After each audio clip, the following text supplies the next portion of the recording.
membahas sejarah ramalan Jayabaya. Sebelum ke pembahasan, jangan lupa untuk subscribe dan nyalakan notifikasi supaya channel ini berkembang.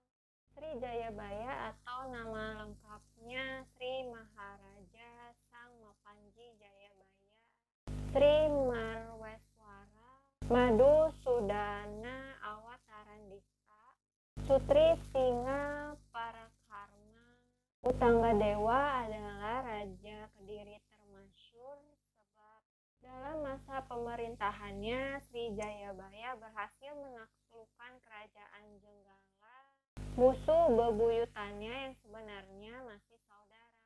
Selain dikenal sebagai membawa Panjalu Jayati atau Kediri menang menaklukkan Jenggala, raja ini juga termasyhur dalam ramalan-ramalannya yang ditulis dalam kitab Jangka Jayabaya.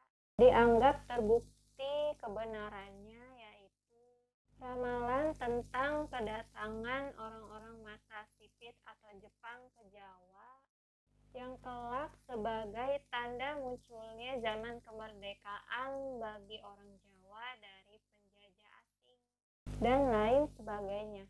Sri Jayabaya memerintah Kediri dari tahun 1130 hingga 1160 Masehi.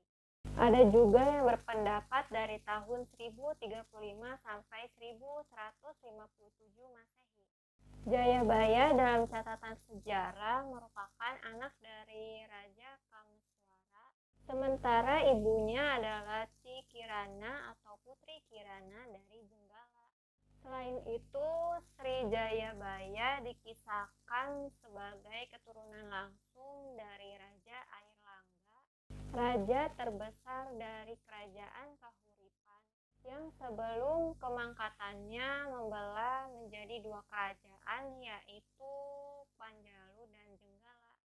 Pada masa pemerintahannya, Panjalu beribu kotakan Kediri mencapai puncak kejayaannya sebab berhasil menaklukkan Jenggala untuk kemudian menggabungkannya lagi dalam satu kerajaan. Di antara peninggalan sisa-sisa kejayaan Kediri pada masa raja ini adalah Prasasti Hantang, Prasasti Talang, Prasasti Jepun, Serat Kakawin Baratayuda, dan lain sebagainya. Selain diceritakan dalam catatan lokal, Kediri dalam masa pemerintahan Jayabaya terekam dalam catatan Tiongkok, seperti dalam kitab Ling Wai Taita yang ditulis Chow Kufei, yang mana dalam naskah ini sedikit dijelaskan mengenai kondisi Kediri yang makmur sentosa. Dalam catatan lain, Sri Jayabaya mempunyai seorang permaisuri bernama Ratu Pagedongan. Ratu ini dikisahkan gemar tirakat dan puasa demi lancarnya jalan pemerintahan kerajaan Kediri di bawah pemerintahan suaminya. Pemerintahan Jayabaya dianggap sebagai masa kejayaan Kediri. Peninggalan sejarahnya berupa Prasasti Hantang tahun 1135, Prasasti Talan tahun 1136, Prasasti Jepun pada tahun 1144, serta Kakawin Baratayuda pada tahun 1157. Pada Prasasti Ngantang atau biasa disebut Prasasti Ngantang terdapat semboyan Panjalu Jayati, artinya Kediri menang. Prasasti ini dikeluarkan sebagai piagam pengesahan anugerah untuk penduduk desa Ngantang yang setia kepada Kediri selama perang melawan Jenggala. Dari prasasti tersebut dapat diketahui kalau Jayabaya adalah raja yang berhasil mengalahkan Jenggala dan mempersatukannya kembali dengan Kediri. Kemenangan Jayabaya atas Jenggala dapat disimbolkan sebagai kemenangan Pandawa atas Korawa dalam Kakawin Baratayuda yang digubah oleh Empu Seda dan Empu Panulu tahun 1157. Nama besar Jayabaya tercatat dalam ingatan masyarakat Jawa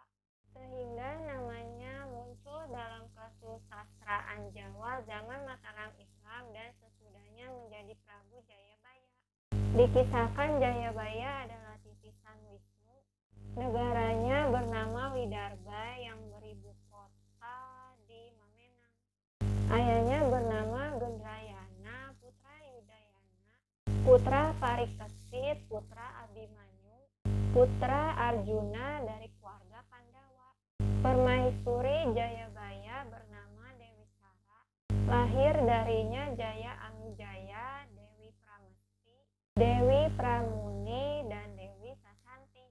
Jaya Amijaya menurunkan raja-raja tanah Jawa bahkan sampai Majapahit dan Mataram Islam.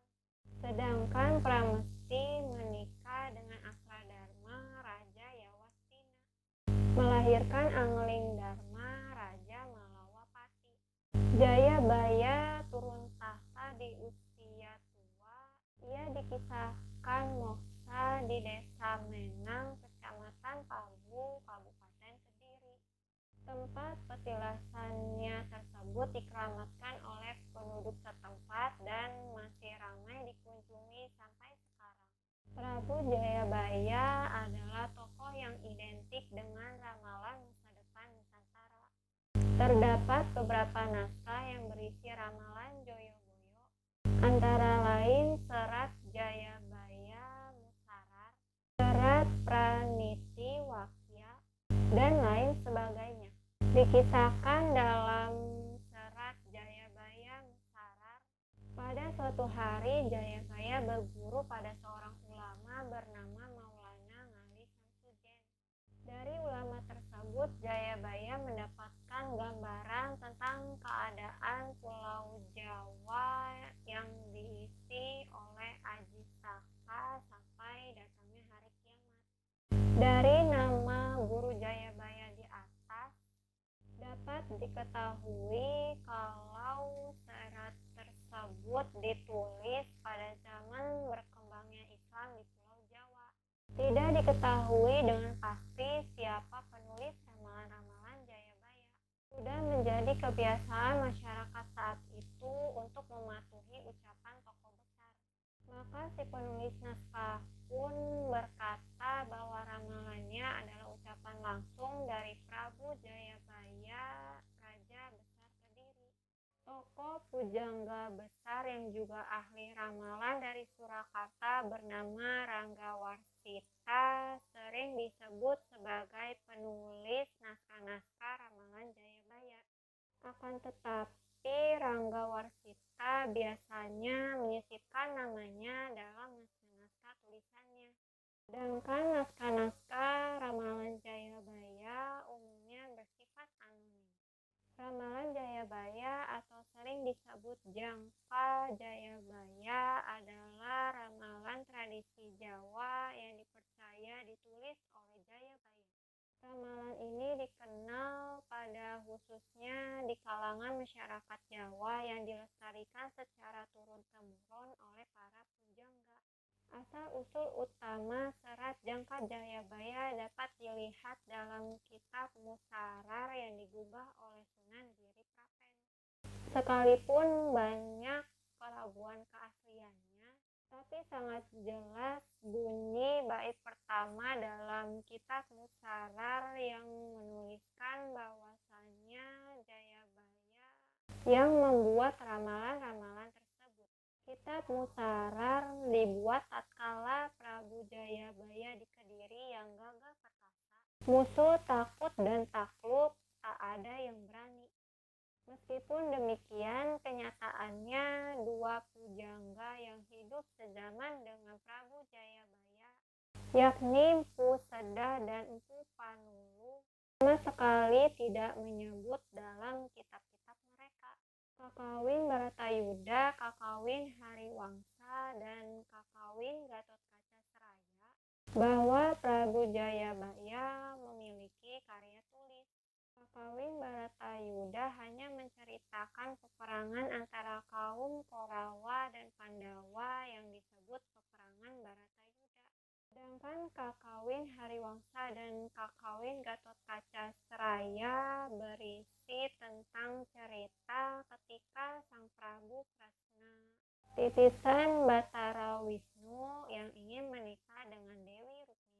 dari negeri Kundina Putri Prabu Bismaka. Dari berbagai sumber dan keterangan yang ada mengenai ramalan Jayabaya, maka pada umumnya para sarjana sepakat bahwa sumber ramalan ini sebenarnya hanya satu, yaitu Kitab Asrar atau Musarar karangan Sunan Giri Prapen atau Sunan Giri ketiga, yang dikumpulkannya pada tahun Saka 1540, 1028 Hijriah, 1618 Masehi, hanya selisih 5 tahun dengan selesainya Kitab Pararaton tentang sejarah Majapahit dan Singosari yang ditulis di Pulau Bali tahun 1535 Saka atau 1613 Masehi. Jadi penulisan sumber ini sudah ada dari zamannya Sultan Agung dari Mataram bertahta 1613 sampai 1645 Masehi. Kitab Jangka Jayabaya pertama dan dianggap asli adalah dari buah karya Pangeran Wijaya I dari Kadilangu. Sebutannya Pangeran Kadilangu II yang dikarangnya pada tahun 1668 sampai 1668 Jawa dalam Masehi tahun 1741 sampai 1743. Sang pujangga ini memang pangeran yang bebas, mempunyai hak merdeka, yang artinya punya kekuasaan di wilayah Perdikan yang berkedudukan di Kadilangu, dekat Demak. Memang beliau keturunan Sunan Kalijaga, sehingga logis bila beliau dapat mengetahui sejarah leluhurnya dari dekat, terutama tentang riwayat masuknya Sang Brawijaya kelima mengikuti agama baru Islam sebagai pertemuan segitiga antara Sunan Kalijaga, Brawijaya kelima, dan penasehat Sang Baginda bernama Sabda Palon dan Naya Genggong.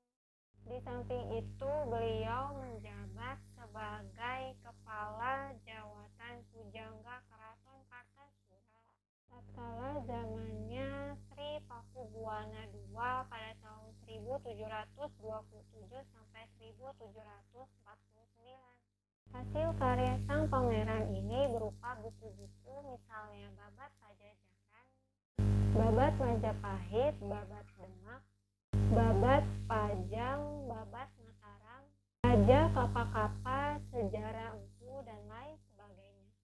Tatkala Sri Pakubuwana I naik tahta pada tahun 1704 sampai 1719, yang penobatannya di Semarang, gubernur jenderalnya bernama Van Othon yang memerintah pada tahun 1691 sampai 1704. Kemudian diganti G.G. Van Pun tahun 1705 sampai 1706.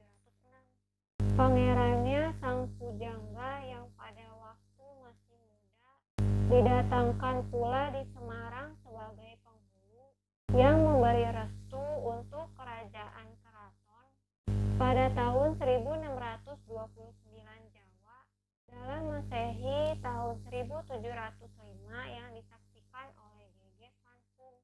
Ketika keraton Kartasura dipindahkan ke desa Sala, sang pujangga diminta pendapatnya oleh Sri Pakubuwana II. Ia kemudian diserahi tugas dan kewajiban sebagai penyelidik untuk menyelidiki tanah di desa Sala yang terpilih untuk mendirikan keraton yang akan didirikan pada tahun 1669 Jawa atau 1744 Masehi.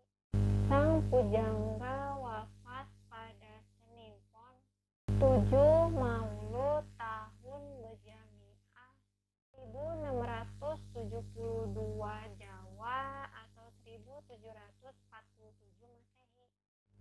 Kedudukannya sebagai pangeran merdeka digantikan oleh putranya bernama Pangeran Sumekar, lalu berganti nama Pangeran Widyo II di Kadilangu atau Pangeran Kadilangu III, sedangkan kedudukannya sebagai pujangga Keraton Surakarta diganti oleh Ngabehi Yasa Dipura I pada hari Kamis Legi 10 Maulud tahun B 1672 Jawa atau 1742 Masehi.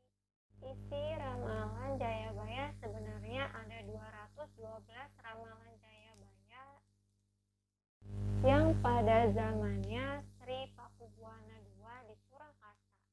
Aku akan menjelaskan 30 saja di antaranya, yaitu orang jahat naik pangkat, yang curang malah berkuasa, yang jujur malah sengsara, rakyat kecil banyak yang tersingkir, orang mulia di penjara, banyak janda melahirkan bayi, banyak anak yang mencari bapaknya, agama banyak ditentang, peri kemanusiaan semakin hilang, suci justru dijauhi, rumah maksiat semakin dipuja, banyak perempuan pelatur di mana-mana, banyak kutukan, banyak pengkhianat, anak makan bapak, saudara makan saudara, kawan menjadi lawan, guru dimusuhi, tetangga saling curiga, pedagang banyak yang tenggelam, penjudi banyak yang merajalela, banyak barang haram, banyak anak haram, banyak perempuan melamar laki-laki, laki-laki menghina derajat sendiri, banyak barang-barang yang terbuang, banyak orang lapar dan telanjang, pembeli membujuk penjual, banyak orang lapar dan telanjang, pembeli membujuk penjual, penjual membujuk si penjual, dan mencari rezeki ibarat gabah. Cukup sekian dari aku yang membahas tentang sejarah ramalan Jayabaya. Terima kasih yang sudah menonton video ini. Semoga bermanfaat dan menghibur kalian semua. Jika ada kesalahan mohon maaf, dan jika kalian tahu tentang sejarah ramalan Jayabaya ini bisa ditambahkan di kolom komentar. Kalau kalian suka video ini, like videonya, komentar untuk ide-ide atau saran dari kalian, share ke teman-teman kalian, subscribe dan nyalakan notifikasinya supaya kalian tahu kalau aku upload video baru dan supaya channelku berkembang. Salam Rahayu, Kinasih Pinayungan Jagat. Sampai jumpa di video selanjutnya. Wassalamualaikum warahmatullahi wabarakatuh.